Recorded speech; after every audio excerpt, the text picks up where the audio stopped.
इथे फक्त दागिने नाही तर पिढ्यानपिढ्यांचा विश्वास मिळतो. परंपरेची झळाळी आणि विश्वासाची खात्री. कैलास अडगावकर ज्वेलर्स, दत्त मंदिर बस स्टॉप, नाशिक रोड.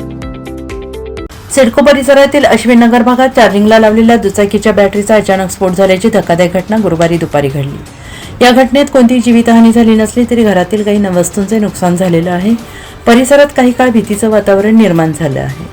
अग्निशमक दलाने दिलेल्या माहितीनुसार दुपारी 3:30 ते 4 वाजण्याच्या सुमारास जगताप कुटुंबीय घरी नसताना त्यांनी दुचाकीची बॅटरी चार्जिंगला लावली होती. काही वेळातच मोठा आवाज झाल्याने त्यांनी धावत जाऊन पाहिले असता बॅटरीचा स्फोट झाल्याचं निदर्शनास आलं. स्फोटानंतर घरामध्ये मोठ्या प्रमाणात धूर पसरला. या घटनेची माहिती मिळताच स्थानिक नागरिकांनी अग्निशमक दलाला पाचारण केले. अग्निशमक दलाचे प्रमोद लहानगे, मुकुंद सोनवणे, फायरमॅन पंकज शिंदेकर, अजिंक्य वज्रे तसेच वाहनचालक सुनील घुगे यांनी तातडीनं घटनास्थळी धाव घेत आग विझवून परिस्थिती नियंत्रणात आणली.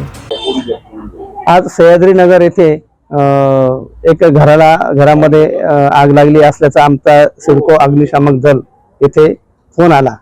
श्री जगताप हे त्यांच्या निवासस्थानी मोपेडची बॅटरी जी आहे चार्जिंग, इलेक्ट्रिक चार्जिंग बॅटरीला आग लागलेली होती. तर सदर आग ही स्विच चालू असल्यामुळे झाली आहे.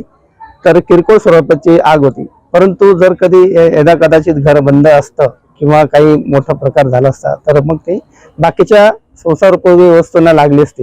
परंतु आम्ही तात्काळ 5 मिनिटाच्या आत घटनास्थळी धाव घेऊन सदर आग पूर्णपणे विझवली. कुठली जीवितहानी नाही, वित्तहानी नाही. किरकोळ स्वरूपाचे ते बॅटरीचे जे युनिट आहे ते जळाले.